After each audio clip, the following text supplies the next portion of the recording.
to life. He still takes the field? Yep. Love it. Get a good deep breath. Get ready to roll here. Only about one thing tonight, getting the W's, so gotta be around the end to do that. Get ready to roll tonight, boys. Let's go have some fun. Don't get me any more fired up than I already am. All the way to the checkered. You are fine. Nobody's got to run. Checker time, baby! Really proud of you, man. Drove your butt off tonight. We had the best car here, bud. Yeah, boys. Way to rebound. Great job. Great job, bud. Really good job. Appreciate you hanging in there with us all weekend. What a weekend. Good job. Thank you. And welcome back to Racing in the Draft. What's up, Lost Profit? You're here on time this week. Yes. You just won $500 first place in the $10 contest from tonight's O'Reilly race. Awesome, dude. Yeah, I also had an extremely good race. I was sitting first in Chrome Horn at the final restart, ended up in fourth, and I still finished first in what other contest did I finish first in? The $5,000 engine block single entry. So I won $1,000 there.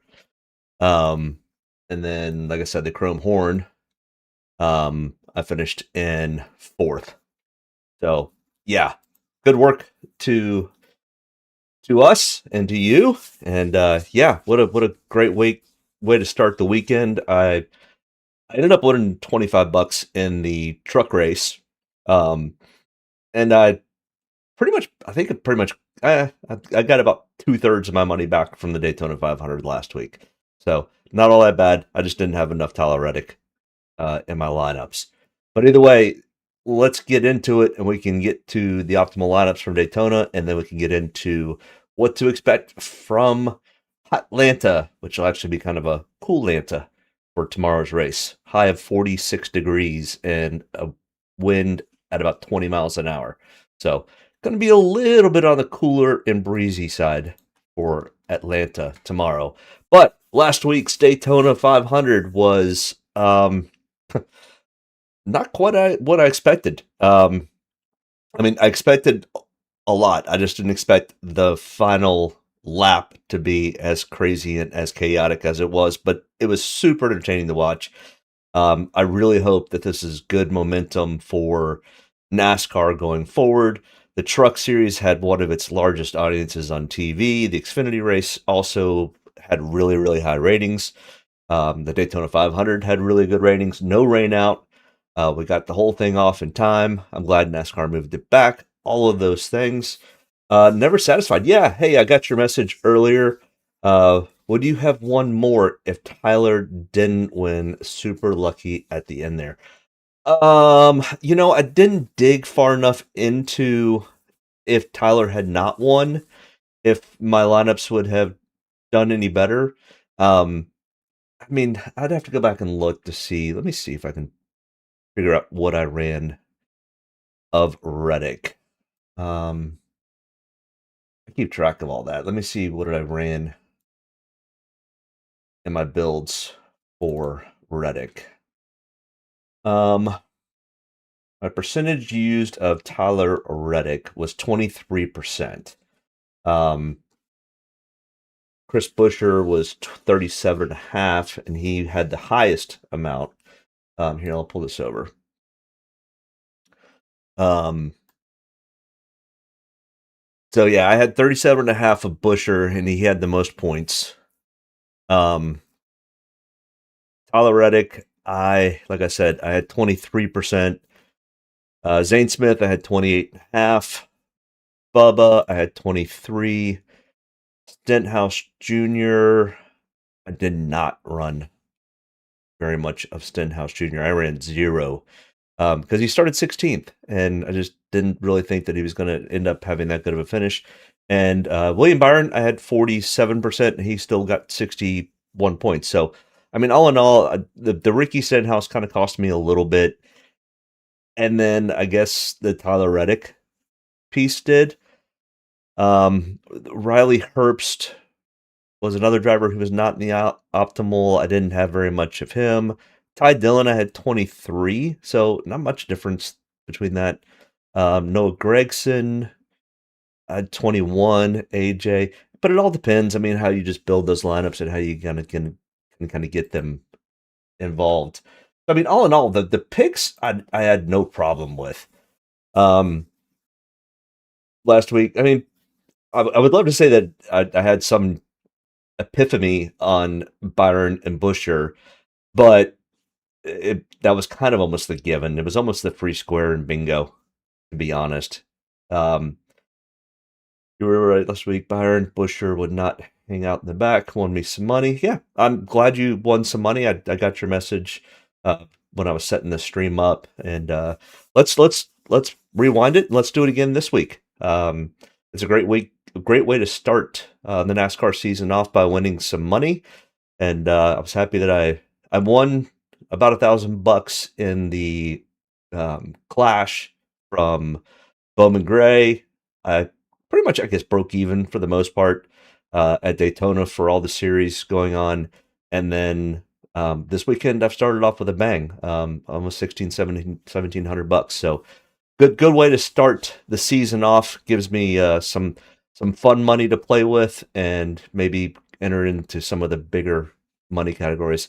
I always just, it's risk versus reward. Do you want to get into those bigger, $50 tournaments, $100 tournaments? Yeah, I've always wanted to have enough money, fun money to play with to go enter one of those, $1,000 tournaments to see if you can double up and triple up. But either way, we just kind of looked at this, what the optimal lineups were.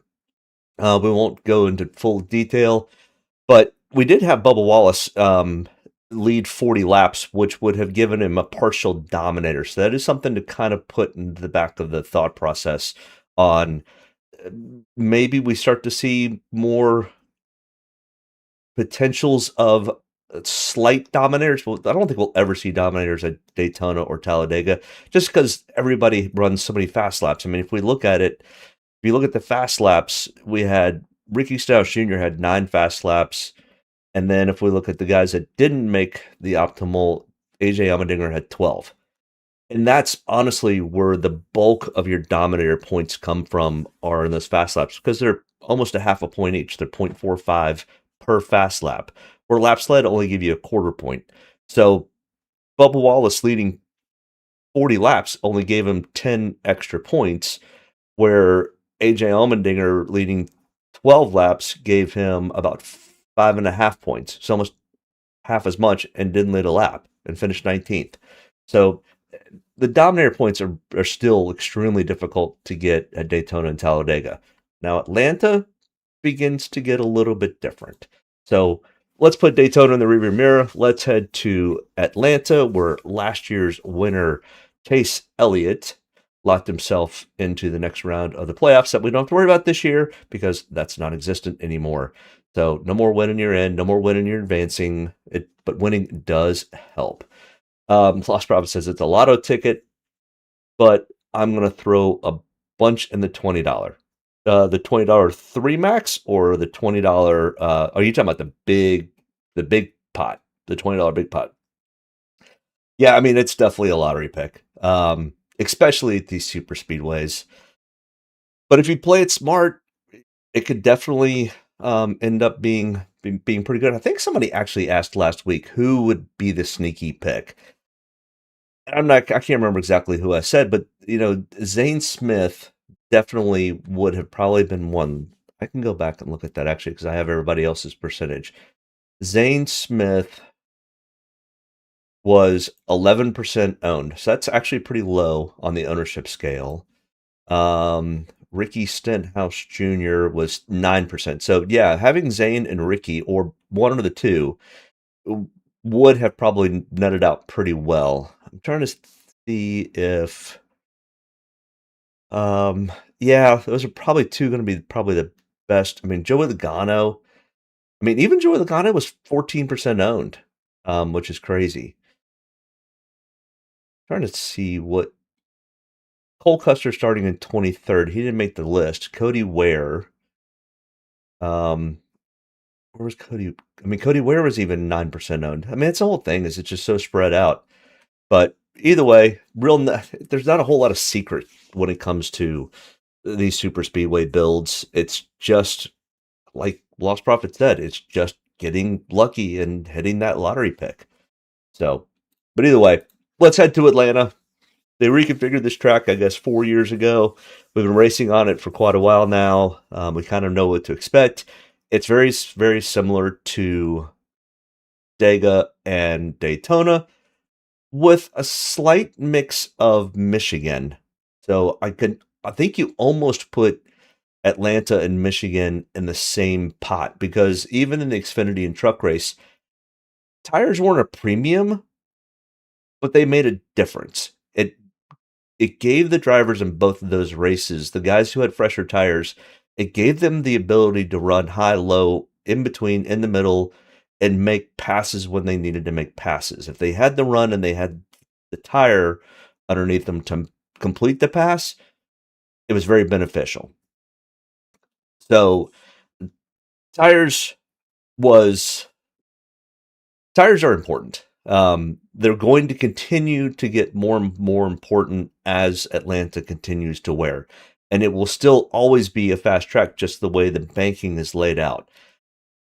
So it's going to be, this will be a little bit interesting because it's going to be a cooler track. The speeds are going to be much higher than they were when Chase won, even though that it was a nighttime race.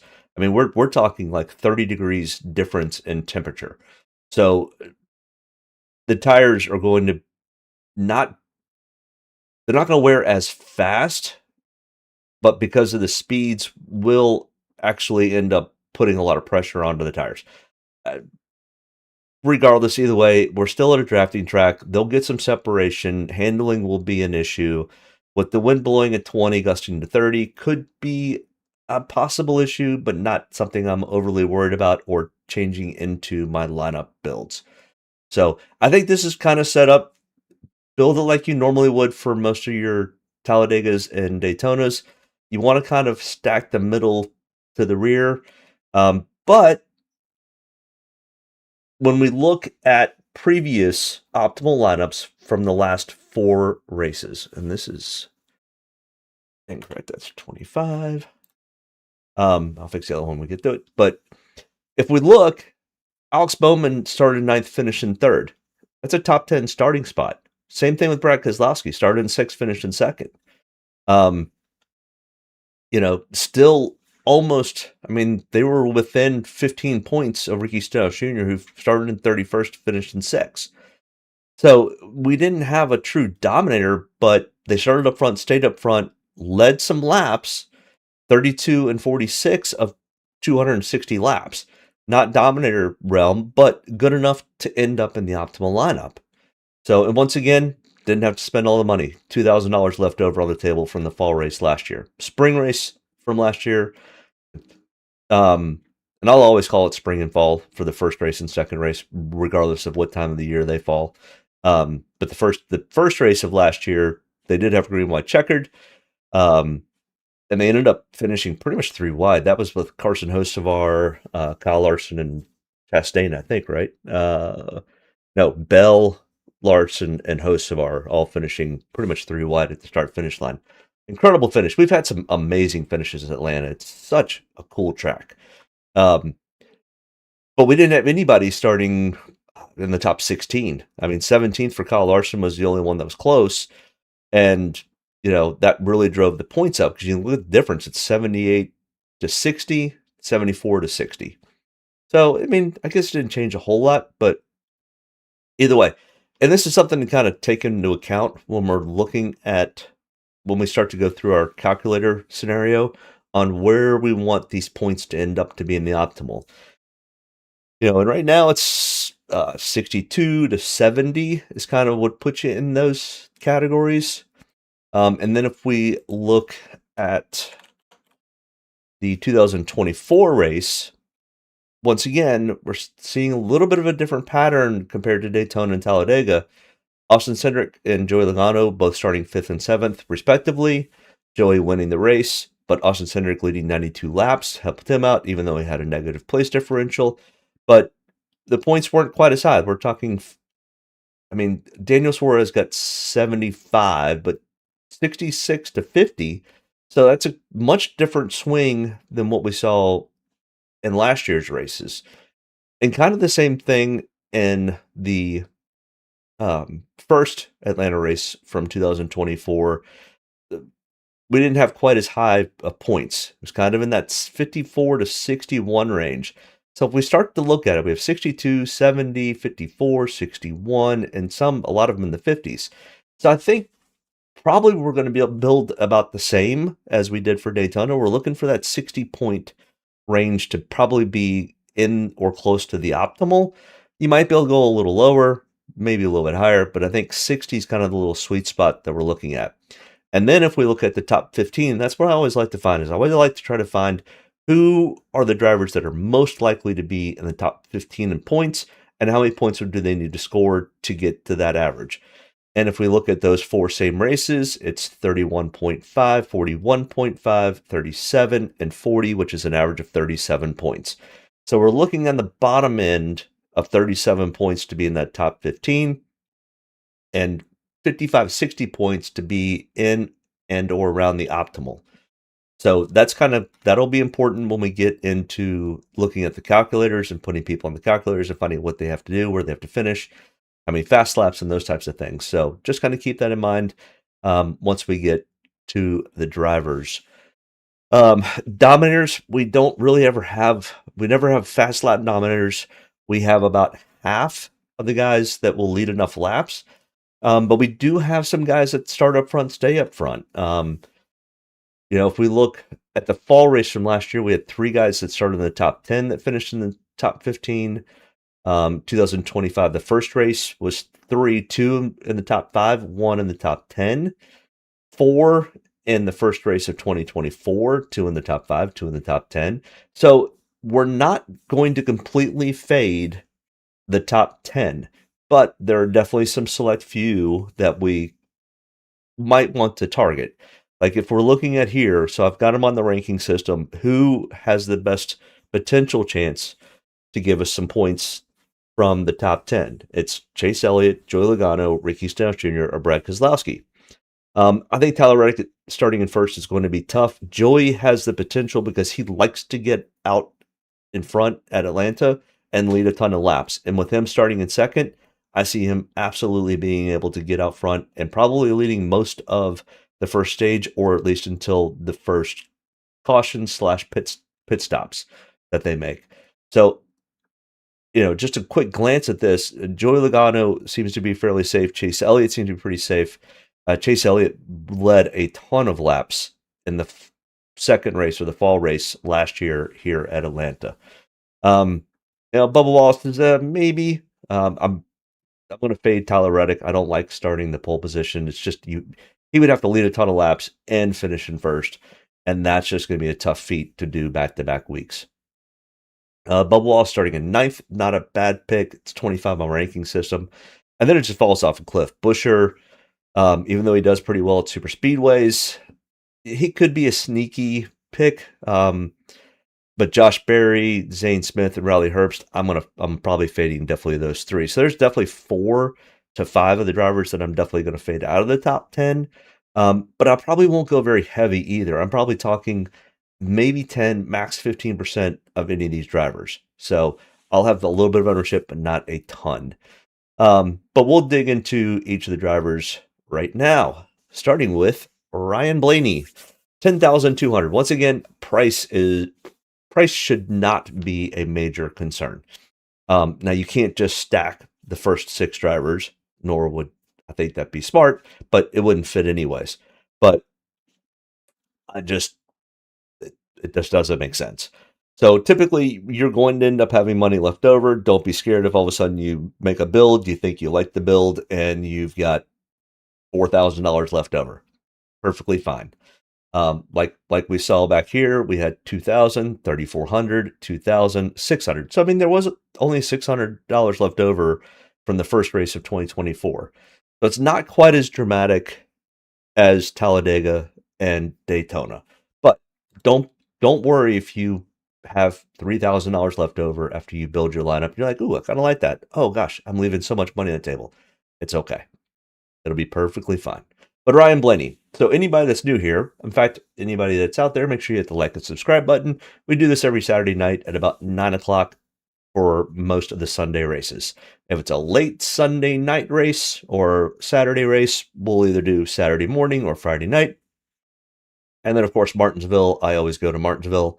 And that becomes a special little broadcast. I do a live on Friday before qualifying and practice, and then I do a quick recap, 20, 25, 30 minutes before I head off to the track from Danville. So that's kind of the gist of it. But most of the time, Saturday nights at 9 o'clock, be here.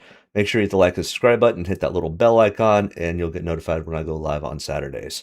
If not, catch it on VOD Sunday morning, or go back and rewatch and get whatever hints and tips and tricks and stats that you might need to do well for your lineups.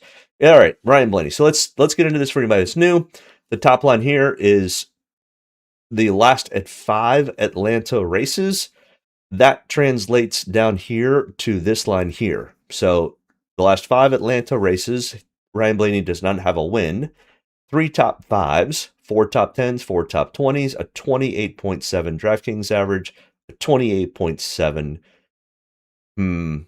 Yep, I've got something messed up in here, because that's not correct. His average finish is better than that. Yeah, I'm still messing with a new program, and things aren't translating over correctly. So I'll make sure I give you the right number. Don't want that one. Sorry. Thought I double checked all this, but I did not. Drive, Atlanta. All right, average finish. Ryan Blaney has 11.6 average finish. I'll pull that over here so I've got it close. All right, so he has a DraftKings average 28.7, but an average finish of 11.6. Ignore that. And then a 12th place average running position throughout the race. Family man, Blaney has the best running position at Atlanta since the reconfiguration. 10.6. Great play. Yep. Especially starting 22nd and being in the Penske Fords, who always seem to show up very, very quick. The Fords in general, but Penske also always show up to be very, very fast at this track and always do well. They don't always win, but they always tend to do pretty well. I'm missing how many wins. Okay. Making notes on things I need to fix. All right. So then that's this page. So practice, we didn't have any practice, so no information in there. He finished 40th in the fall race last year. So even Ryan Blaney, who does really well at these things, can still end up with the last place finish. And then we have our full race history, which includes before reconfiguration and after the reconfiguration. Ryan Blaney has 15 total starts. And I can't remember how many wins he's got because it didn't come through on my sheet. I'm not going to worry about it. 7 top 5s, 9 top 10s, 12 top 20s out of 15 total starts with a 9.9 average finish. But in the last 5, it's 11.6. And that's what Matt was saying. So thank you, Matt. All right, Joe Logano next in line here. Oh, put him on the calculator. What does this look like? All right, so his average finish of, and it's not 19th. I can't fix it. I've changed this. So average finish, let's say 10th. And if he averages 10 laps led and 5 fast laps, it's 50.7. Remember, our sweet spot is about 60. Yes, he won 2020. But I've got everything kind of wrapped into a new program, and it's supposed to transfer stuff over, and it just didn't do it. I'll have it fixed for next week, but I'm not going to go back through and do it again. And I'm not going to pull that spreadsheet up either. But either way, his average finish is currently 11.6 over the last 5 races at Atlanta, which is more than enough data. And if he has an average laps led of 10, an average fast laps of 5, it's 50.75. So really good play. Already puts him almost into the optimal just with the averages. If he can go and get up to 5th, he puts him in the optimal at a 60.75. I really like the Blaney call here this week, but I can also tell you a lot of us know that he has done really, really well here. The Fords do well here. The Penske's do well here. And because he's got a decent amount of place differential, he'll probably be pretty heavily owned.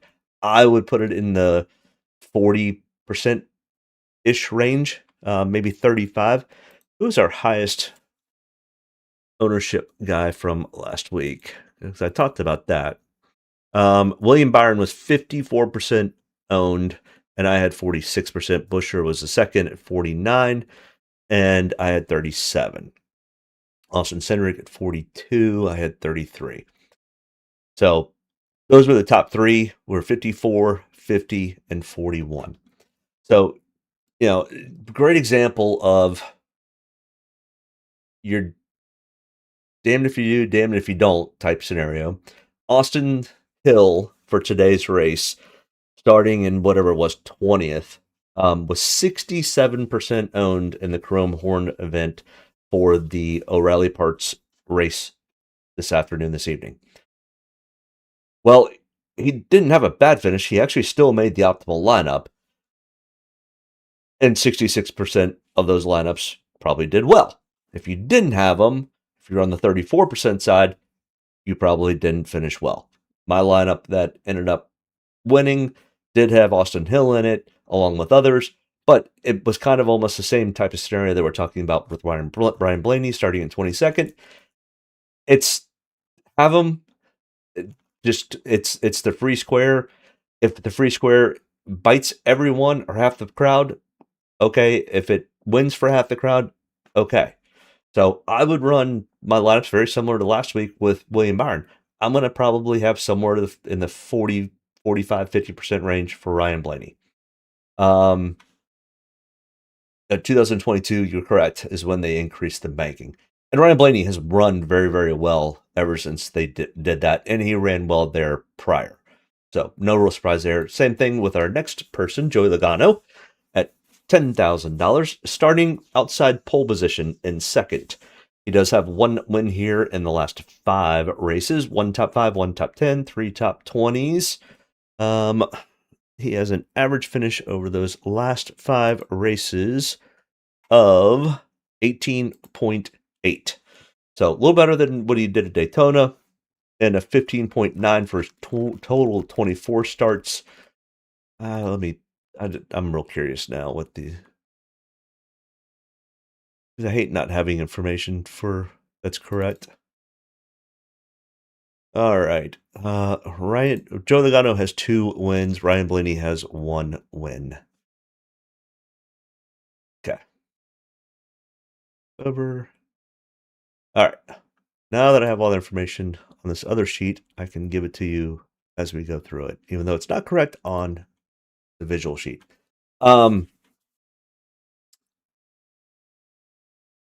He finished 36th in this race last fall, or the second race. So once again, just like Ryan Blaney, he struggled, and it was a potential damn if you do, damn if you don't type scenario. But even with a 36th place finish, he still has an average finish of 18.8 or 15.9 over 24 total starts. He does have 2 wins for his career here at Atlanta, one being in the new configuration and one with the other configuration. All right, so starting in second, it's going to be tough. He's going to have to lead a ton of laps to end up getting to the point total we need. Like I said, he's got an 18th place average finish, give or take. And starting in second, that's a negative place differential, which is negative points. So what would he need to do to actually have a decent day?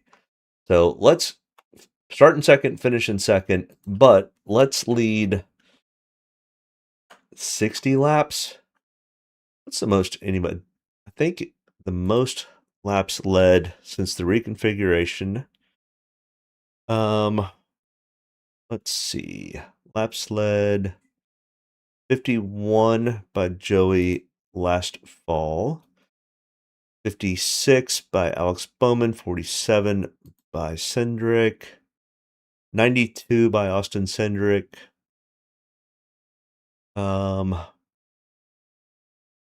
58 by Todd Gilliland, and 46 by Eric Almirola. So the most we've seen is 92 by Austin Cindric. So that would be the absolute high end. And I think kind of the sweet spot for everything is probably no more than 50. So we'll even go a little bit heavy. And we go to 60. If he finishes in second with only 3 fast laps, same thing happens this week as it did last week. The fast laps end up going to all the guys that are in the 20, 21st, 23rd, 28th, 30th position because they have the best ability to get the biggest bang for their buck on the draft because they have so many cars breaking the air up for them. So fast laps are just not going to be a thing for anybody. I mean, AJ had the most last week out of the 200 laps. He had 12 fast laps. And AJ always seems to do that really, really well. So when we get to AJ, we'll kind of remember that and put that into the calculator. But even if Joey goes and finishes in second, leads 60 laps at 3 fast laps, I mean, it's probably enough to get him there, but it's still not truly in that sweet spot of 60 that we talked about. It's probably enough, but we've only seen one driver get over 60 laps in the last 5 races. So if it goes and finishes in first, it takes him to 62. But what's the more realistic thing? 40? And even finishing in first, you're now back below the optimal line. So that's why it's so difficult. I still will have some ownership in Joey Logano.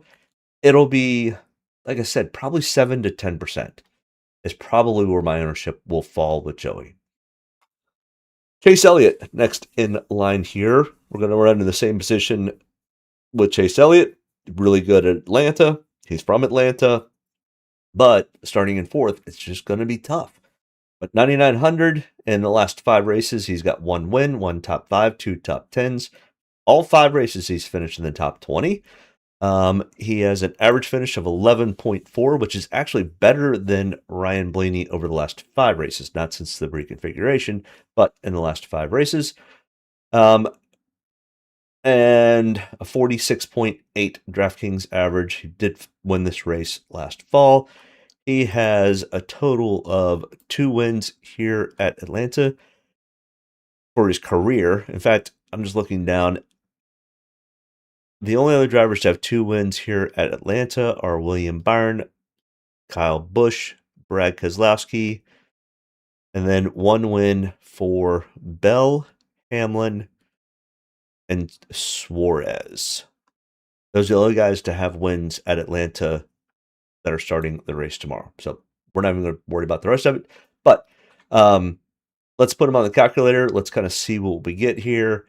If he has a 12th place average finish, but he's starting in 4th, it's negative place differential. It's going to be tough. And starting in 4th, if we go up and finish in 1st, and we lead 20 laps, 55.25 points. He's going to need to lead 40 laps to get over 60. That's pretty tough to do. When he has an average laps led of 8.2 at Atlanta, and the average trend line, so that's the last 5 super speedway races. That would be Atlanta, Talladega, and Daytona. He has an average laps led of almost 9. And we're hoping that he can get to 40 to be in the optimal lineup. Once again, kind of like Joey, I'll have some ownership in Chase. I just won't. It'll be sub 10% and probably more than 5%. So, if he has his 10 laps led, 5 fast laps, it's 52.75. I could potentially put him in, but not going to be super heavy on it. I don't want to be completely out to lunch with it either, but I don't mind it. William Byron, $9,700 starting in 13th. Has 1 win, 1 top 5, 2 top 10s, 3 top 20s. Has an average finish of 18.2 with almost 24 DraftKings points average, and an average running position of 15.3. Finished 37th in this race last fall. What's all these guys, expensive guys, not finishing well, other than Chase Elliott? 13 total starts, 2 wins for his career here in Atlanta. 4 top 10s, 8 top 20s, a 19.2 average finish. Starting in 13th, if he gets to his average of 19th or 18.8, negative place differential, that's not going to be good. But what happens if he does better than his average and ends up with a 3rd place finish? If he has 4 laps led and 3 fast laps, it's 53.35. If he happens to go and win, it's 59.35. Probably puts him close enough to the optimal line to call it a decent optimal play if you think he's going to win. If you don't think he's going to win, have a top 3, he's going to need to lead 20 laps. Nope. Probably 30 laps would give him the same thing. So literally lead 27 more laps and finish 2 spots worse gives you almost the same total. Like I said, go to 5. And first gives you almost the same thing. That's why a place differential is such a big deal. All right, so that's William Byron. I don't mind playing some William Byron. I'll probably be, I haven't done any of my lineups yet. I'd probably be in the 10 to 12% range. Probably not much more than 12 or 13%, to be perfectly honest. It's just really, really tough. Even though there will be a driver or two that does happen to make it, and that's why I said I'm not probably going to fade completely off of some of these drivers. There will be some that I will, but a Joey, a Chase, a Byron, I'm probably not going to be complete fades on. It's kind of like Kyle Larson. I don't expect to have a ton of ownership in Kyle Larson, but I'm not going to. It's also not a fade. There is some place differential potential here with Kyle. He has an average finish, though, of 25th. He has a DraftKings average of 5.3. 5.3 average DraftKings rating. Ugh, miserable. He finished 17th in the fall race last year. 16 total starts. I don't think he has a win here. Kyle Larson does not have a win at Atlanta yet. He has a average laps led of 5, fast laps of 4, starting at 16th with an average finish of about 19th. Negative place differential gives you not a great points day.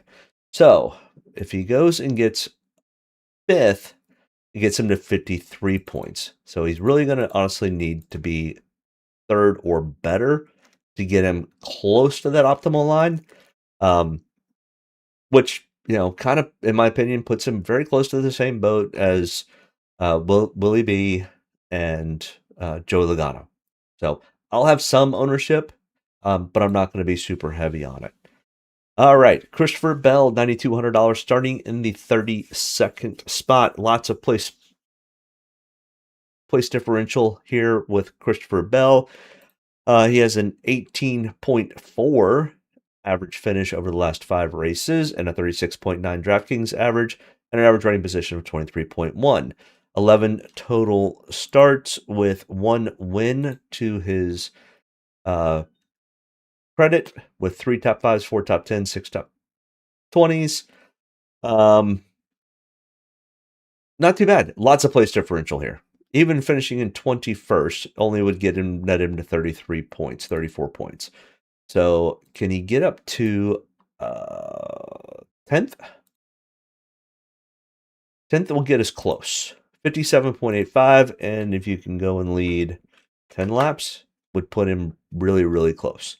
And all it would take would be 5 fast laps and 5 laps led, gives you about the same thing. So Christopher Bell, top 10, very good potential, lots of place differential. He'll also be pretty heavily owned, though, so take that for what it's worth. It's not going to be a super sneaky pick. I feel like he'll probably be in that 20-25% ownership range, but I'll probably be at or slightly better than that on my ownership. Denny Hamlin, starting in 29th. Denny Hamlin has an average finish of 19.6 over the last 5 races here. 1 top 10, no top 5s, 2 top 20s. Like I said, an average finish of 19.6, but he's starting in 29th. Very similar to Christopher Bell. If he can go and get himself a top 10, it's probably going to be a decent day. Denny Hamlin does have one win here at Atlanta for his entire career, 5 top 10s, 10 top 20s, 17.5 overall average finish.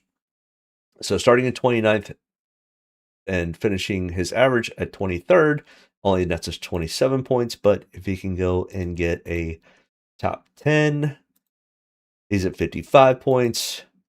Top 5 easily puts him in there. Top 7 or 8 would get him there also with the 4 fast laps and 3 laps led. So Denny Hamlin, just like Christopher Bell, like Ryan Blaney, will probably all have decent ownership. I think Ryan Blaney right now, in my opinion, will be one of the highest owned drivers, along with I think Ryan Blaney, Christopher Bell, and Denny Hamlin currently would be the top 3 drivers that I would probably target. All right, our winner from Daytona last week, Tyler Reddick, $9,000. Tyler Reddick has an average finish here at EchoPark or Atlanta Speedway of 17.2 with a 29.7 Draftkings average. An average running position of 17.3. He finished 4th in this race in the fall last year. 11 total starts with no wins, I'm pretty sure. No wins. But a 17.8 average finish. He's got decent average finishes for Atlanta. He's starting from the pole, though. We saw what Joe Logano, who does really, really well at leading lots of laps, would have to do. Tyler Reddick, even starting first, finishing first, lead 50 laps, gets you 58.85 points. Now at $9,000, that probably is going to be enough to be, if not optimal, 7th, 8th, or 9th in the total points. So only if you think Tyler Reddick can go back to back, which is very difficult. And the chaoticness of an Atlanta super speedway style race, you go for it. I'm going to be fading off of that. All right, next in line here, Kyle Busch, our pole sitter from last week, ended up with a decent little finish at Daytona last week. Even though he decided to drop way back and kind of hang out, and if you haven't heard the in-car audio from Kyle Busch with 2 laps to go, he goes, "I'm backing out," and the spotter was like, "What are you doing?" He goes, "Why do I need to go and run really fast to go catch the wreck? I'll just let it come to me, and I'll try to miss it this time." And it ended up working okay because he was like, I think 14th or 15th. He fell back to like 25th or 26th, and 2 laps later, he was back up to 14th or 15th, and he was like, "I would have been in the middle of that if I were stayed where I was." So smart on him for doing it, but a little bit different from the Kyle Busch we're normally used to seeing. And he got the truck win from earlier today, so kind of getting back to the old Kyle Busch form. Wonder what we could expect for tomorrow. Well, he does have 2 wins for his entire career here. Nothing in the next gen era, but yeah, I'm pretty sure. Yeah, no wins in the next gen era. Yeah. Starting in 14th, average finish of 16th. Now, if he can go up and get a top 3, let's see, 56.55 points if he leads 11 laps. I think it probably is a little bit on the high side. Let's go to 5. Gives you 55.05. I'll take some shots with Kyle Busch because there is a chance he can go win this thing. And that would put him into the optimal range. And the other way in third is close. It's not far off. So I don't mind taking some shots with Kyle Busch. I think he might get a little bit of ownership, probably in that 11-12% range. I might be in that 15% range. Brad Keselowski at $8,600, starting in 5th. Brad he's got 2 total wins for his career here. I think one of them may have been in the next gen era. I can't remember exactly when he had both of those wins. I know one was in the old configuration. I thought maybe one of them was on the new when he was still at Penske back when I can't remember exactly. Either way, but he's starting in 5th. It's just, unless you think Joey's not going to lead a bunch of laps, Brad could be the guy that leads a bunch of laps and Joey follows. Because they do work really well with each other, and they're both starting very close to the front. But once again, start in 5th, going to need to at least get to 3rd, and you're going to need to at least, even leading 40 laps only gets you to 54.8 points, which for lap leaders is about the ceiling, really. The ceiling's probably closer to 60, but that's just few. It's few and far between. We end up typically having 3 or 4 drivers that will lead 40 laps in these races. Who it's going to be, it's hard to say. Tyler Reddick could easily do that and then fall to 20th and not be, barely be in positive Draftkings point totals. So it's really hard to kind of take a guess, and it's just the juice isn't worth the squeeze for a Brad, for a Tyler Reddick, for those types of guys. Could it happen? Absolutely. But you've got an Austin Cindric who has 92 laps led in a race, which is the high in the last 5 races, starting in 30th. And he's got an average. Oh, yeah. Kyle Busch's average finish over the last 5 races is really good. It's an 8.6. It is second best on the board. Ricky Stenhouse Jr. actually has the best at 8.2. We'll get to him momentarily. But Austin Cindric has an 18.4 average finish for the last 5 races. He finished 38th here. Did Penske really have that much trouble here? Oh, I think they did. I think they all, let's see, Blaney finished in 40th, Cindric in 38th, Logano in 36th, Byron was 37th. Yeah, all the Chase guys had real issues. But either way, that's crazy. I completely forgot about that. But yeah, the first race of the Chase was Atlanta, and it was it Chase? No, it was the playoff, or that simulated thing that TNT did in their tournament thing, and everybody got messed up. I do remember that now. Unless you took Chase Elliott. But Austin Cindric starting 30th. Average finish for Austin Cindric over the last 5 races, 18.4. All right, let's put him on the calculator and see how that turns out. The 18th is probably not going to be anything to write home about. It's 42.9, which does put you in the top 15. But if you can go get a top 10, and if you lead the 20 laps. But starting in 30th, you probably won't do that. You might lead 3. So we'll back that down a little bit. It's 55.65 points. An 8th place finish will get you at 59.65 points. Pretty darn good.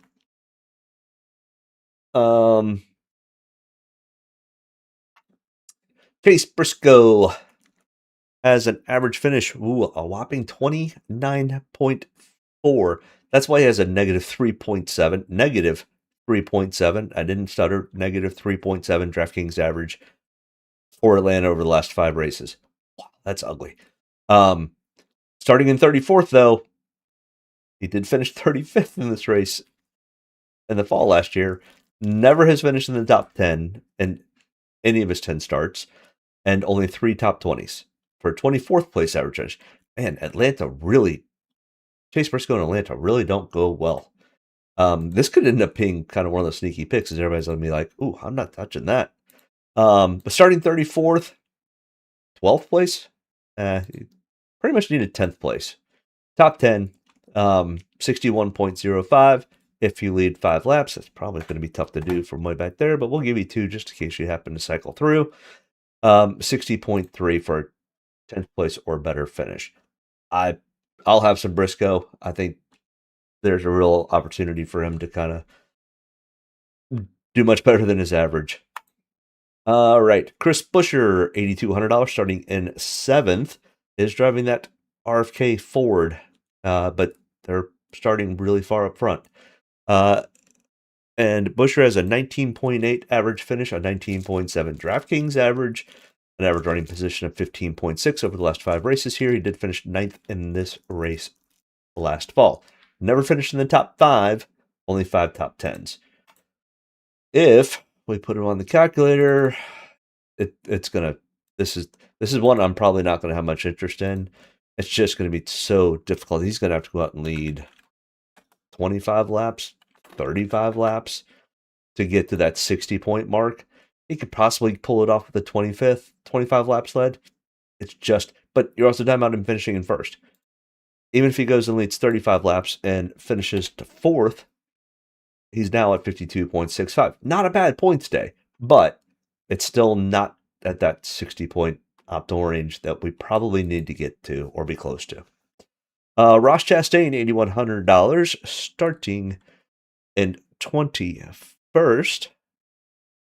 Has a 19.2 average finish. Does not have a top 5 in the last 5 races in the next gen era and new configuration at Atlanta. 35.1 DraftKings average, 19.2 average finish, 18.7 average running position. Yeah, it's not bad. I don't mind taking some shots with Ross Chastain. There's some place difference. It's probably about like what I would think for a Denny Hamlin, or I think Ryan Blaney probably has a better average finish. So I would probably lean to taking more Ryan Blaney than Ross Chastain. But if he finishes in 5th, happens to lead 7 laps, 58.5. So anything better than 5th would probably get in there.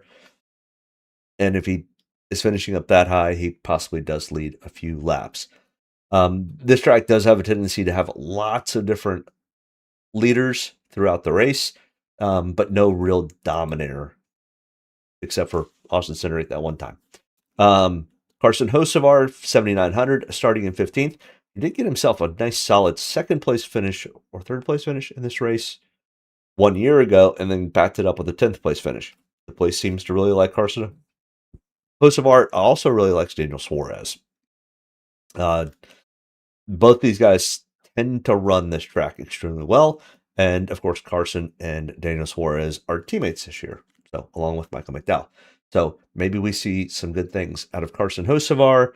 Got pretty good average finish. He's got a 50.3 DraftKings average for 4 total starts here. That's pretty darn good to have a 50.3 DraftKings average over 4 starts. So yeah, really good and consistent. But starting in 15th, what's he going to need to do to get to that at least 50 mark? Probably a 5th place finish, lead 5 laps, have 8 fast laps, gets him to 53.85. So he's going to need to at least be in the top 5 or better, and probably need to lead at least 5 laps or so. So I don't mind taking some shots with Carson. It's probably going to be very similar to the other guys that are starting in the lower teens. So yeah, I'll probably have 10-15% ownership with Carson Hocevar. Bubba Wallace starting in 9th at $7,700. It's so risky. Even though he does have an 18th place average finish, he's starting in 9th. There's not a whole lot here that I really love. 1 top 5 over the last 5 races, 2 top 10s. 19, let's see. Bubba Wallace has an 18th place average finish. 19.5 for his total career. Only 2 top 10s out of his total career out of 13 total starts. It's a tough hill to climb. And even if you do happen to climb out of it and go finish in 4th and lead 5 laps, it's 47.6. Sure, top 15 points, but not going to be probably close enough to be in the optimal. So if we are shooting for optimals, I don't know if Bubba Wallace would be it. I don't mind potentially having a little bit of ownership. Ricky Stenhouse Jr., 7,500, starting in 3rd. Even though Ricky has the best average finish of anybody out of everyone that's running this race at an 8.2, I still don't think that's enough. Because even if he goes and gets the average finish of 8th, it's negative place differential. It's going to cost you 33.95 points. Even if you go and finish in first, if you lead 10 laps, it's 52.2. Not a bad points day, but you're also asking Ricky Stenhouse Jr. to go win at Atlanta, which he's never done. In fact, he's only got one top 5 out of his 18 total starts. It's just too much of an uphill climb for me to take much of any shots with Ricky. Alex Bowman, I predict Alex Bowman to be at least one of the top 5 owned drivers. He could potentially even be one of the highest owned drivers, starting in 36 out of 38 drivers, 7,300. And his average finish here is 17.4 over the last 5 races. But in those last 5 races, he's got 2 top 5, 2 top 10s, 2 top 20s. Total 17.2 average finish for his 15 total starts with 4 top 5s, 5 top 10s. So a third of the time he's finishing in the top 10. He's starting 36. Tons of place differential here. One of the best place differential plays on the board. And if he goes and gets another top 10, it's 64 points. I don't think he leads. We'll give him the 1 token lap led. I mean, even if he doesn't lead any laps, it's still above 62 if he finishes in 10th. I mean, he's averaging a 17.4. So if he even goes and gets his average of 17th, it's 47.25. It's 10 points higher than the top 15 line that we've kind of written in the sand. And I mean, anything beyond that's going to be good. 13th gets you real close. 10th puts you in. 9th or 11th puts you in. Yeah, 11th probably puts you in the optimal. So Alex Bowman's going to be very, very highly owned. And if he's not, then I'm going to be out there by myself with Alex Bowman. So I'll definitely take some shots with that. Daniel Suarez, 7,200, starting in the 12th position. Even though Atlanta really and Daniel Suarez get along pretty well, they've got an average finish of 14.4. I just think it probably is more of an uphill climb than I am willing to take much risk on. I'll have him in a couple of ownership lines. We do have drafting partners here. We do have, pseudo team orders, manufacturing orders for pushing. But the way this track runs, it's just really hard to get lined up with teammates as much as it is at like a Talladega or Daytona. There's just more room to make those types of things happen. Not that you can't do that. And if you happen to be lined up with a teammate, you feel like you're in a pretty good spot. So, but for Daniel Suarez third place would get you to 52.1. Not a bad points day. You could take a couple shots on Daniel. I might have him in 2 or 3 lineups at the most. Ryan Preece, I really like this play a lot also. He's got an average finish of 18.2 over the last 5 races at 21.8 Draftkings average. Hasn't ever finished in the top 10, but has 4 top 20s. Like I said, he's got an average finish of 18.2. So what does that look like on a calculator? Starting 26th. I said 18 doesn't really do you well. 16th place would get you 38.85, just hit the average. And if you can get twice as good as your average, get to 8th, 55.85 points. I just have a gut feeling I think Ryan Preece ends up having a pretty good day. The RFKs and the Fords run extremely well at drafting style tracks. So I have no problem taking some ownership with Ryan Preece. I do expect them to be probably 18 to 20% owned. Josh Berry, next in line here at 6,900, starting in 10th. He's got a negative negative DraftKings average of negative 3.8. He finished 32nd in this race last year. He's got an average finish for the last 4 races, because he's only raced 4 times here, of 28.5. That's why he has a negative DraftKings average. Starting in 10th, I just think we're starting too far up, even though I know he's pseudo a Penske Ford. It's just, if you get your average, it's 5.85 points, and that's if you lead 10 laps. And if you're finishing in 25th, you're probably not leading that many laps. But starting 10th, finishing 10th, it gets you to right at that 15. Go and finish in third, it's 51.85. It's just really, really hard. With somebody who has a 28.5 average finish, I don't have a whole lot of interest in Josh Berry. But you do whatever you want. I'm just giving you the facts. Michael McDowell, 6,800, starting in 20th. Michael's always been decent at drafting tracks. We saw that last week at Daytona. He always tends to end up getting close to the front. Whether he finishes up there or not, it's a little bit different story. But Michael McDowell here has a 13th place average finish over the last 5 races. 1 top 5, 2 top 10s, 4 top 20s, a 38 Draftkings average, and like I said, an average finish of 13th. Well, starting in 20th, we get up to 13th. We'll give you the token 1. 4 fast laps, that's 39.05 points. Solidly in the top 15, probably. But we need you to finish higher than that. 56.05 for a 5th place finish.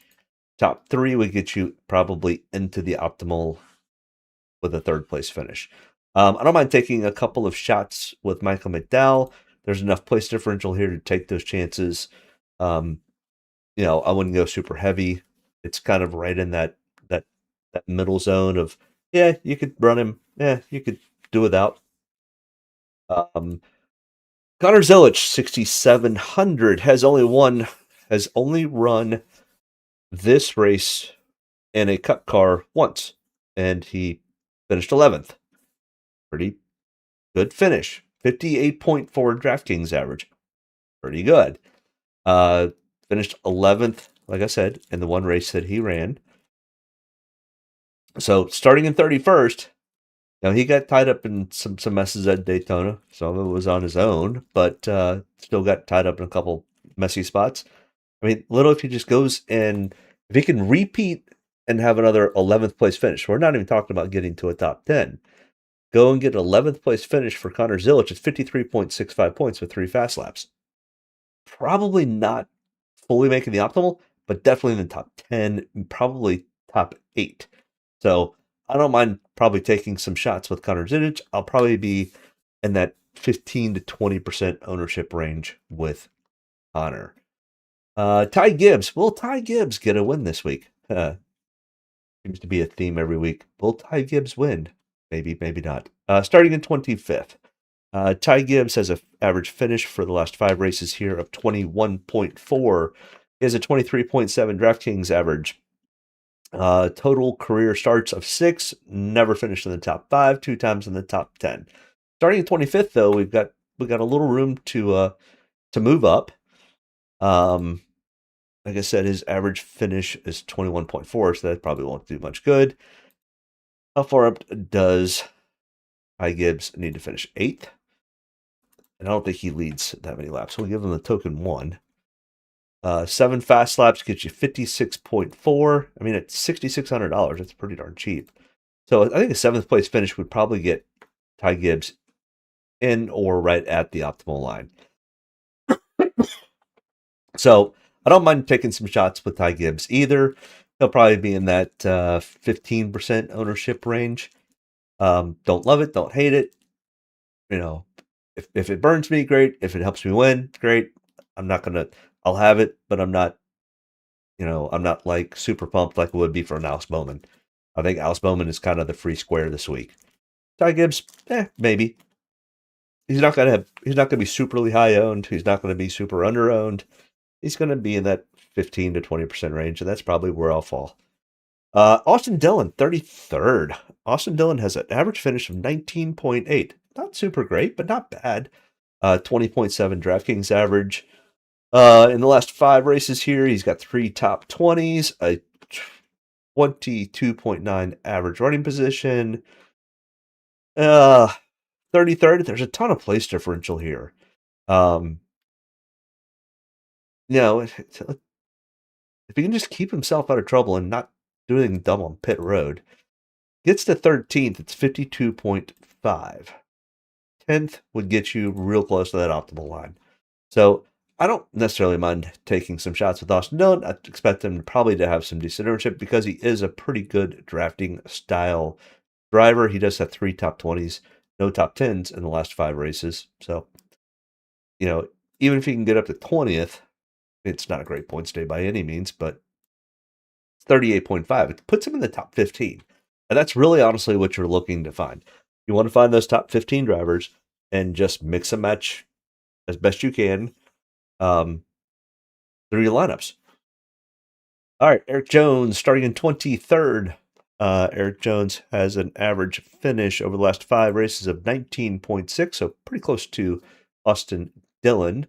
Austin Dillon's got a worse starting spot, so gives him more place differential potential. But a 35.2 Draftkings average, 1 top 5, 1 top 10, 2 top 20s over the last 5 races. Starting in 23rd, pretty much sitting in the same boat. We're going to need to get 7th, 8th, top 5, really.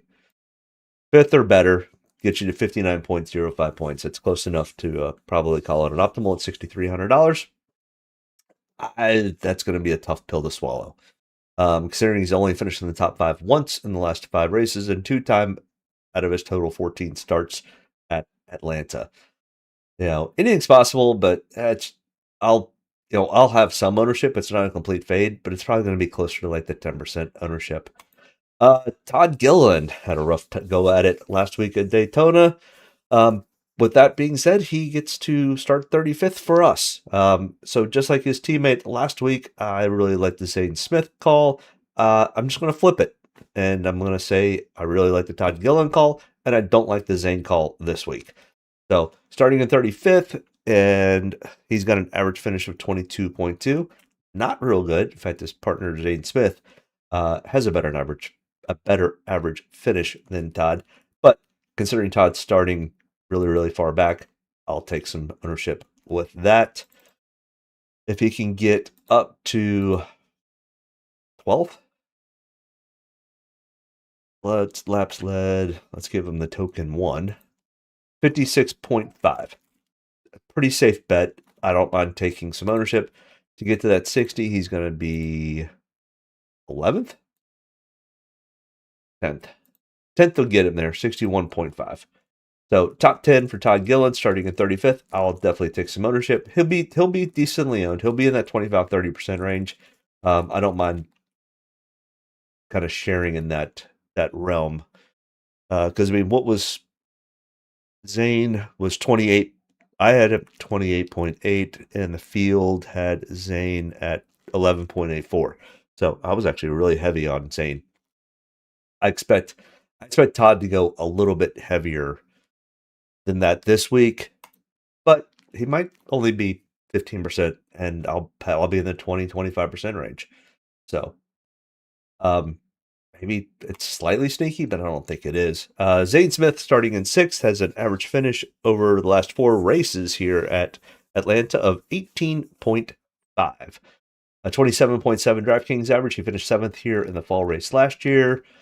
Has never finished in the top 5, but has 1 top 10 finish. Well, he's starting in the top 10, and if you finish just where you started, it's still not a very good DraftKings points day, a 40.3.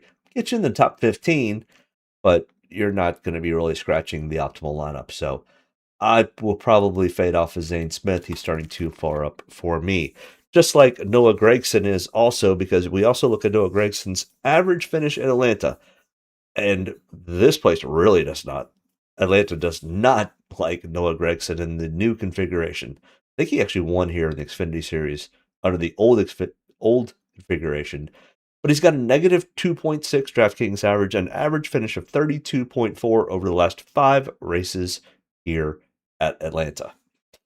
He finished 25th, so he actually finished better than that average. So, man, the average last fall was really bad. But he's starting in 11th. I just have no interest. He would have to have a career day, and I just don't see it. Go finish in 3rd, it's 50 points. You finish in 1st, it's still 56.15. That's if you lead only 1 lap. We'll give him 10 to see if it helps. 58.4. that would be an absolute miracle of a day for Noah Gragson to pull off a win. Sure, it's a drafting track. Anything's possible. John Hunter Nemechek, 5,800. 1 second. I need to text my dad.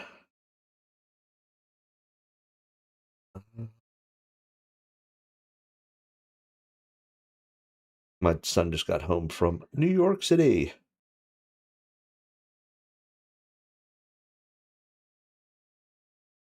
One second. All right, $5,800 for John Hunter Nemechek, starting in 24th. John Hunter has an average finish of 22.5 with a 27.8 DraftKings average, one top 10, no top fives in the last 5 starts, as we see here. Starting in 24th, we pretty much know that if you start where you finish in the 20s, it's not going to be a good day.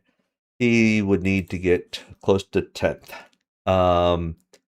Probably get closer to 6th. 6th place with 3 laps led, 6 fast laps would get him there. Very possible that a John Hunter does end up pulling something like that off. I don't mind being a little sneaky with John Hunter. I think he's probably 10% or less owned. I think there's some room to maneuver here. Legacy has shown decent speed so far this year. I don't mind taking some shots on John Hunter starting in 24th. SVG, Shane Van Gisbergen, 28th. Needs to get a solid finish here tomorrow if he plans on having any shot at trying to make the top 16 in points, even though I know he's probably going to go win Coda next week and then go win Watkins Glen and a couple other road courses. He's going to need to have decent finishes. When I'm saying by decent finishes, he's going to need to finish 15th or better, and no better place to pull that off other than Atlanta or a drafting style track. He did not do that last week at Daytona.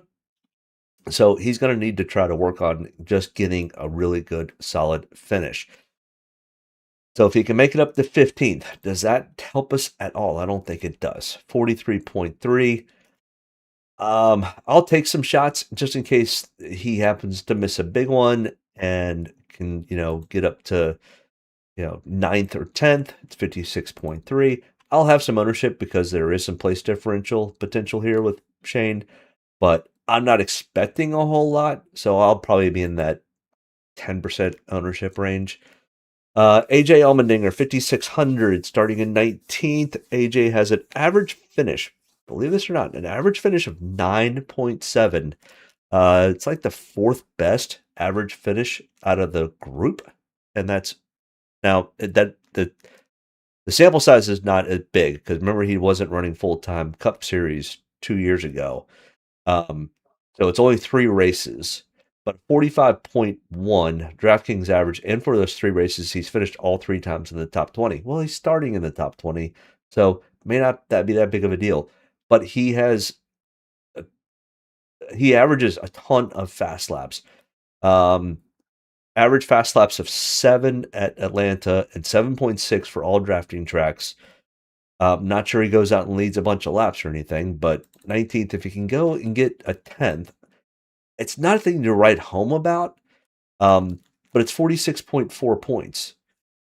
What's up, Daniel? Good seeing you again tonight, buddy.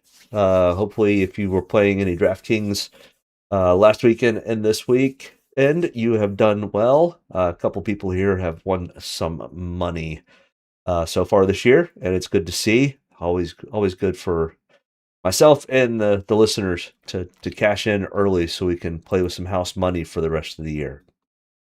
So good to see you. Make sure you hit that like and subscribe button. I'd appreciate it. But AJ getting up to 10th, 46.4 points. Can he go and crack the top 5? I mean, maybe, and that might put him close to the optimal because of his price tag, even though we're not that worried about pricing. I'll take some shots. I'll probably be 8 to 10% ownership, maybe 12, probably closer to 8 to 10 though. So yeah, I'll probably have about 10% ownership. If I'm running 80 lineups, I'll have him probably, if I'm running 80 lineups, I'll probably have in 6 to 8 lineups. So, I don't mind the play, don't love the play. It's just more to kind of differentiate my lineups compared to some other people's. Ty Dillon starting in 17th. Ty Dillon has an average finish of 18.7, 30.6 Draftkings points. Does have one top 5, 2 top 10s in the last 5 races here. He's starting up there with AJ, so good potential that he and AJ can kind of hook up and help each other draft their way maybe to the front. It's always tough. Last week I had 2 lines, and the big one, the winning lineup, I had all of the drivers except for I switched off of Bubba and had J.A. Justin Allgaier. Can't believe it, but yes, profited. Nice. Okay, sweet. Yeah, anytime we can either profit or even just, breaking even sometimes can be a win in daily fantasy sports. I know it's crazy to say, but if you can just literally get your money back and then go and hit the following week, it's not a bad deal. But Ty Dillon starting 17th. I would rather run AJ than Ty. Don't love either of them, but I'm not going to be a complete fade on them either. But I would probably say I'd be closer to the 5% range with Ty Dillon.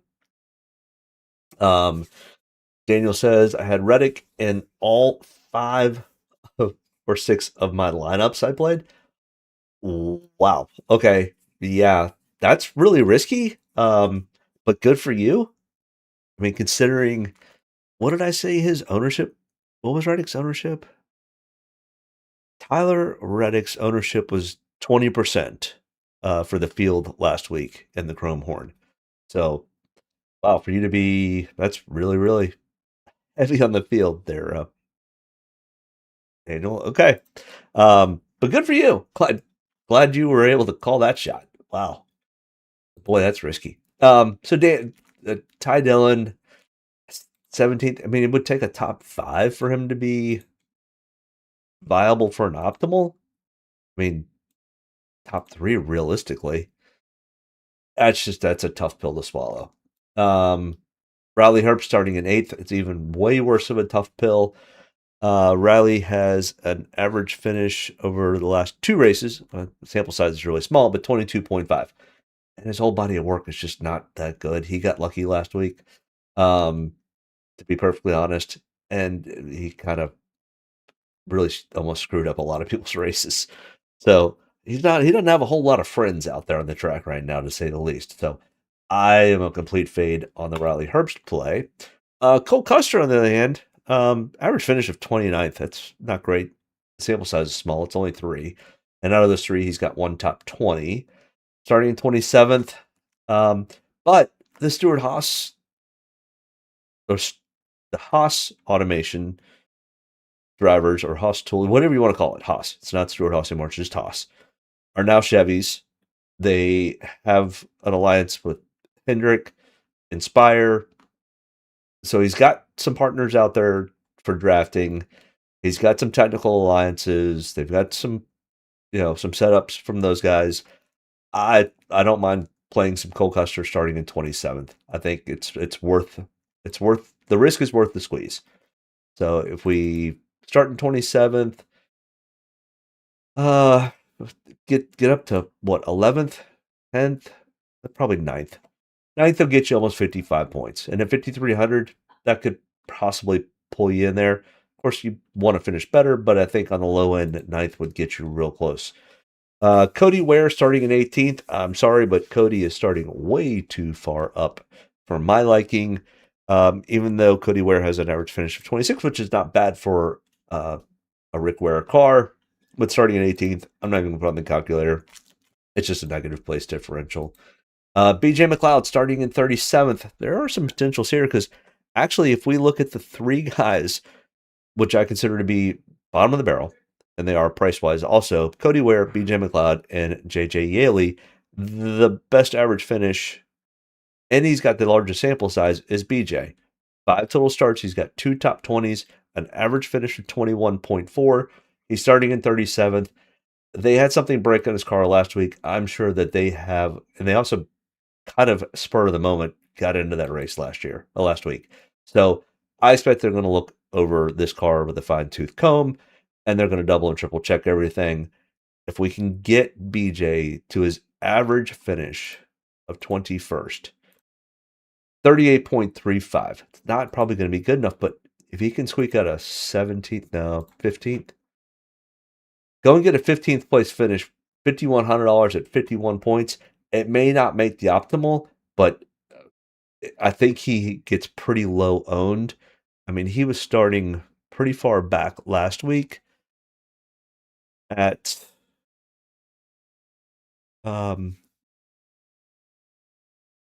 yeah, I don't have it, but either way, did he race here?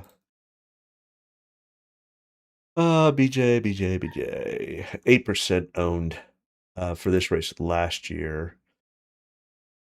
Wanted to see where Cup, Draftkings, Daytona. I told you wrong about Tyler Reddick last week for percentages owned. Tyler Reddick had an ownership of 19.84. That was right. So I was right by that. BJ's ownership last week was 8.13. He was starting 28th. So he was starting a little bit far up. Starting in 37th. I expect him probably to be 10% owned, but I'll definitely have some ownership in BJ. Not a ton. It'll be 10%. JJ Yaley, I don't even know where to go. 26.6 average finish, 38th. He would need to finish top 20 to even be close. Would put him at 41 points. It's always a possibility. Daniel says, my two picks for tomorrow to win are Blaney or Busher. I think Blaney is locked in, and him calling the truck race adds to the focus. Absolutely. I believe Cindric called a race before his win as well. Yes, there's definitely, so is Joey. Joey's done that a couple of times. And I think Brad's had really good runs on the following day when he's called races. So yeah, there is something to those guys watching intently and not just as a small spectator when they're actually really focused on everything that's going on.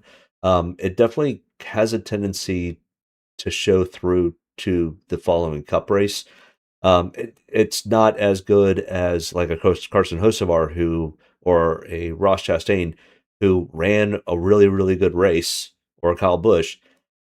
It was always, if Mark Martin went out and ran what used to be Busch Grand National Series, or Busch Series, Xfinity Series, whatever, on Saturday, he always did much better on Sundays. So there's always something to that. So with that in mind, yeah, I think the Blaney call is definitely a great call. He's going to be in the top 3 of ownership. So it's not sneaky. Busher's going to be a little bit on the sneakier side, because where did I say Busher was starting? Busher is starting 7th.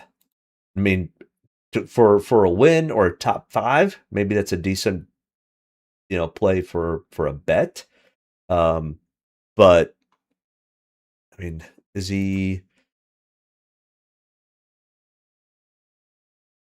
even in the top 5 for bets? Blaney, Elliott, Logano are all 10-1. Larson's 12-1. Byron's 12-1. So he's got to be probably 20-1 to win. Probably 4-1 for top 5.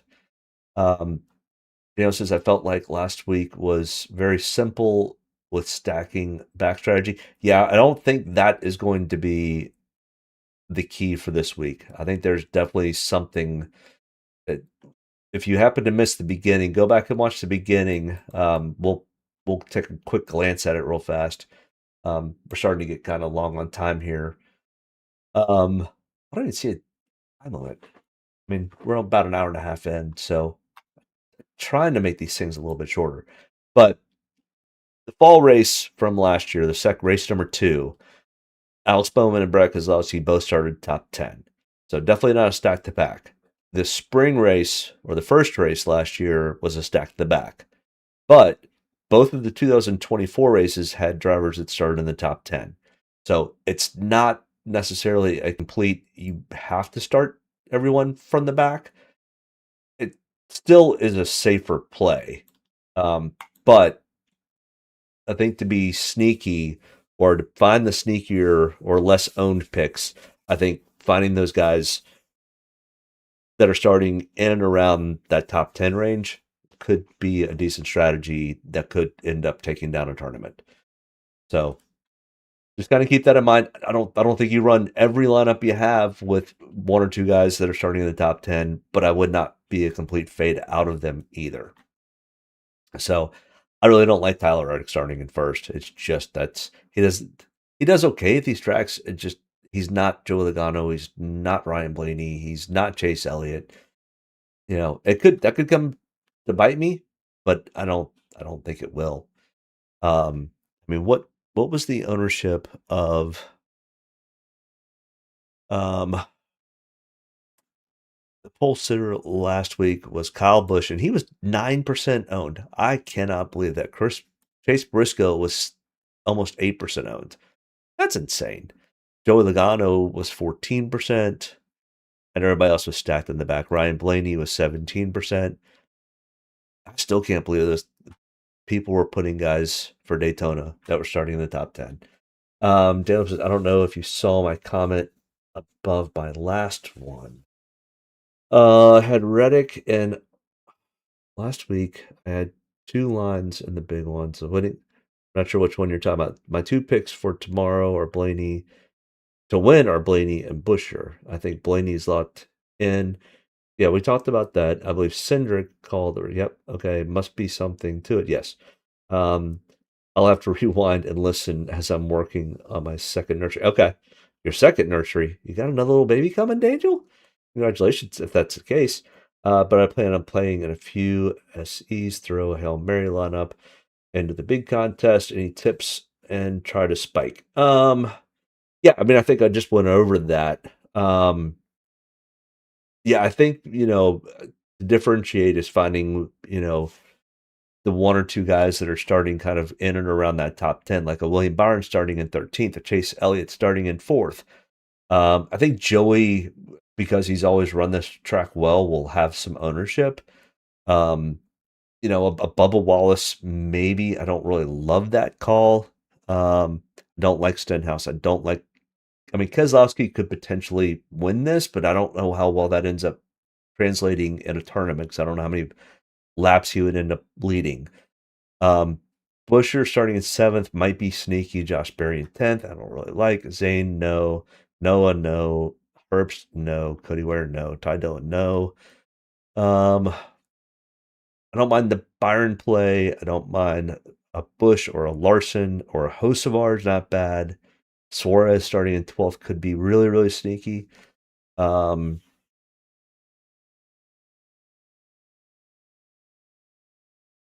you're about 7 weeks out from the new baby coming? Oh, it's going to be a baby boy this time? Congratulations, Pope. That's awesome. Way to repopulate the planet. We need more of that. I'm being serious. We do. I think also sneaky could be a Ross, even though he raced really well in the Xfinity race today. Trying to see. I think BJ actually ends up being a little bit sneaky and probably not that heavily owned, even though he's starting 37th. Like I said, he's got one of the best average finishes, even for a normal driver. He's 21st place average finish. And because he did so poorly last week, I think he ends up not having as much ownership. So I think BJ could end up being pretty sneaky. So, but either way, if anybody else has got any thoughts, questions, wants, or concerns, even if this is you're watching on delay, make sure you hit me up in the comments or send a email or whatnot. Do I think people hand building will go to Austin Dillon because 33rd and not take Eric Jones? Eric Jones is starting 23rd, and Austin Dillon is starting 33rd. Yeah, people are going to go after Austin Dillon a lot more than they're going to go after Eric Jones. And I mean, to be honest, I mean, I'm going to go after Austin Dillon before I go after Eric Jones. Let's see, last 5 races, Eric Jones has a average finish of 12th. And Austin Dillon has an average finish of 27.8. Yeah, so I mean, I think you might be right. People will they'll fade to Austin Dillon and they'll leave Eric Jones alone. But I think Austin Dillon's is going to finish better than 27.8.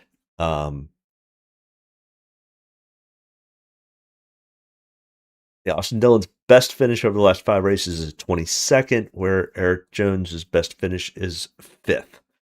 And his worst finish is 18th. He's starting 24th? No, Eric Jones is starting 23rd. I think Eric Jones could end up being a pretty sneaky little call. And I think he gets faded off maybe because of the Austin Dillon. It's hard to say. I haven't started to build salaries yet. I can't remember who I said last week. I was building my lineups and I ended up talking to Family Man about it. And was like, oh my gosh, I completely have overlooked somebody. Who was it? It was somebody. I can't remember who it was. Let's see. It was before the race started. Sorry. I hate having silence. But I wanted to figure out who it was because I was like, oh, I can't believe I was so overlooked somebody. I can't remember who it was. Also, when Austin Dillon is done driving, will Austin Hill take his seat? Either him or Jesse Love. I don't know if Kyle resigns with them next year. I think there's a good possibility. It was Herbst. I was like, I can't believe I'm overlooking. I didn't have as much ownership in Herbst as I thought I was going to have. Same thing with Zane Smith. So both of those ended up doing well last week. You're also a big Zane Smith fan. We'll need to shift my fandom once Hamlin is done. Yeah, because Heim's not going to be able to drive for Joe Gibbs. He and Ty Gibbs do not get along. I mean, maybe you see a swap with Corey Heim, and I mean, I think Corey ends up taking the 35, unless Herbst really turns something around this year. And one race is not a turnaround of a year. I mean, it helped that he pushed the 45 to the win, but that will be forgotten in 4 or 5 races if Herbst doesn't continue to run well. Who takes Denny's spot? I mean, Toyo's got a couple of drivers in the pipeline, but nothing huge other than Heim. But I could see a potential swap. Maybe you move, if you're Joe Gibbs and 2311, maybe you send Reddick over to the 11 and put Heim into the 45. I mean, Heimtime's going to have to get one of those 3 rides at 2311, and more likely it's going to be the 35. So that then leaves who to take. I mean, you've got William Sawalich is a Toyota driver for Joe Gibbs already, and who's the other Toyota driver in the Xfinity Series for Joe Gibbs? But I think you also have some other potential shots out there. You know, Ross Chastain, could be one. You could even see potentially, if for some reason something were to happen at Hendrick and Alex Bowman becomes a free agent, you could see him potentially going into one of those Toyotas.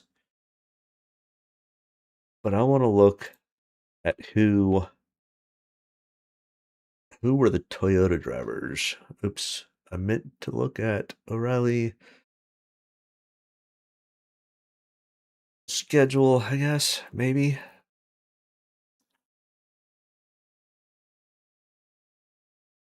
Race results, maybe? Let's see. Entry list. Yeah, this will tell me. Joe Gibbs cars. JGRG. You've got William Swalach, Gio Ruggiero, Brandon Jones are the 3 Joe Gibbs full-time drivers that are in Xfinity. Oh, and you also have Taylor Gray. I don't think any of those 4 would be a great fit for the 11, but you never know. So, I don't know. Gio Ruggiero is really young, though. Thoughts on the Chris G, the Denny's old crew chief who's now at Spire? I think there's right and wrongs on both sides of that. I think that Chris probably had all those things in his folders, and he probably shouldn't have. Were all those things going to be used and given to Spire? I don't think so. But you also have to remember, I mean, it's kind of like, on a completely different realm and whatever, you are a AI expert and you work for ChatGPT or whatever, and you get a call from Grok or Google that says, "Hey, you're really good with AI. We want you to come over and work for us." Even if you don't take any of the trade secrets, you still helped implement and make uh, these things happen. And that's in any world. I mean, you could be the best chef at a restaurant and get promoted or get headhunted to go work for a different restaurant. Well, guess what? You're taking all of your knowledge with you. So, regardless of what he had in that folder, now the personnel information, that's a little bit of a sticky situation. He shouldn't have had that. That one I completely am like, okay, you probably crossed the line there. But having setups and knowing setups, he worked and made setups for all the Joe Gibbs cars. He had that in his mind. And we're also talking about Toyota and a Chevy. They do set up differently. Even though they are both next gen cars, there's a lot of same parts and pieces. There's still differences, aerodynamics and things of that nature that go into it. So, is it a bad look for him? Absolutely. Should he have had the employee information on there? No. But his brain is full of knowledge, regardless. It's kind of like when I worked in restaurants. If I took my knowledge from what I learned at Outback and went to Lone Star or to Texas, I still have all that knowledge. I can't just forget it. I'm going to go with my knowledge and I'm going to go use that knowledge to help my career. So my thought is, I think there's some bad things that happened, and I think there are some things that Joe Gibbs probably is blowing out of proportion. And I guess we'll just have to wait and see what the courts decide, or if they even get to court, maybe they come up with some type of settlement. I don't know. I mean, they're asking for $8 million, which, I mean, in the grand scheme of things, we're talking about $1 billion sport here. What's $8 million? I don't know. I mean, Spire, their ownership is worth probably their entire ownership at Spire. I mean, they're also owners of the Lakers and the Dodgers and a lot of other major sports teams. I mean, they're probably a $30 billion company. So what's an $8 billion check to get it to go away? I don't know. But it seems that that all that conversation that has happened in the last few days about this whole thing reminds me a lot of what happens every week, every month, every year at F1. Plain and simple. That is absolutely. Now, there are a lot more trade secrets because the cars are all built differently, but this is exactly what was going on. I know I asked last season, what are the numbers next to the chart titles, meaning highest owned 1, 2. So when I build, I'm looking at taking 1 to 2 drivers out of this group. I'm looking at typically 2 drivers out of this place differential, two drivers out of this place differential, and 1 or 2 drivers out of here. So if I take 2 out of here, 2 out of here, it could be 2 out of here, and nobody out of this start front. It could be 1, 1, 2, 2. It could be 2, 1, 2, 1. And then question mark on use is typically I don't ever really get to them unless all of a sudden I'm like, ooh, I don't have enough salary cap. Who down here could I go to? These are my last resort drivers, and I typically don't get to them very much.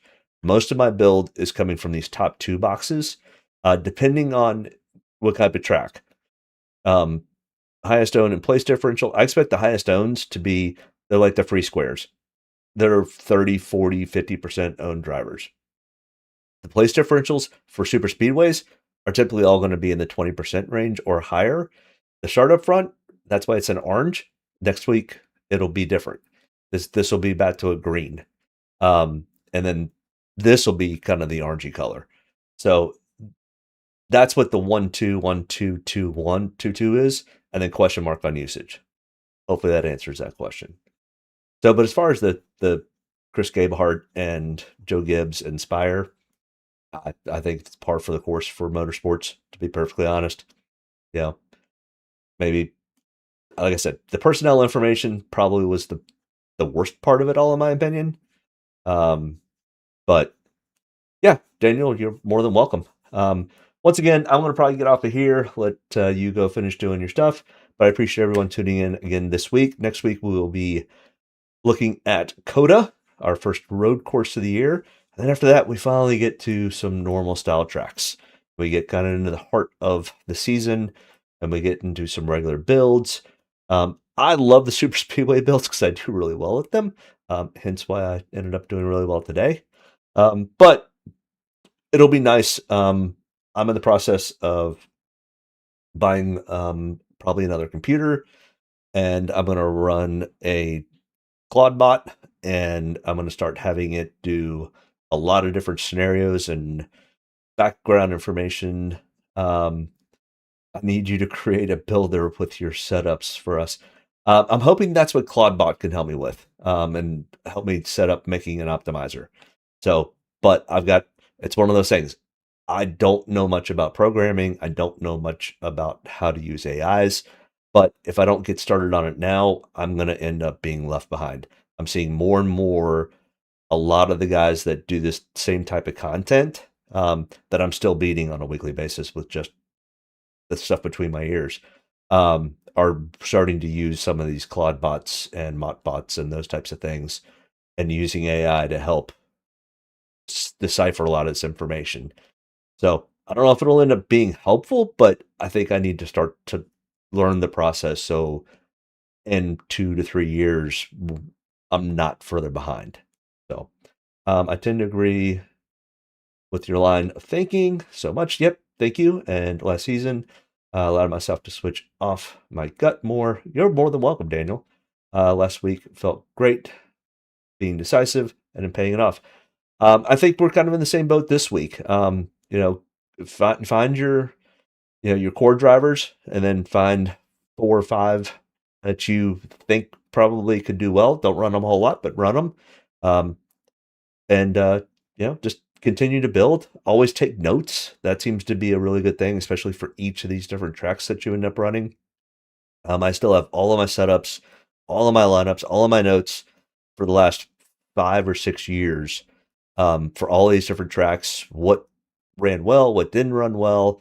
And, things tend to change, weather changes, tire changes, and those types of things, but it still shows. So, But I appreciate everyone tuning in. Once again, make sure you hit the like and subscribe button. We'll see everyone next Saturday. If you happen to cash in on a big tournament tomorrow, make sure you send me a message. Would love to hear about the successes. So, all right, I will see everyone next Saturday. I appreciate you tuning in.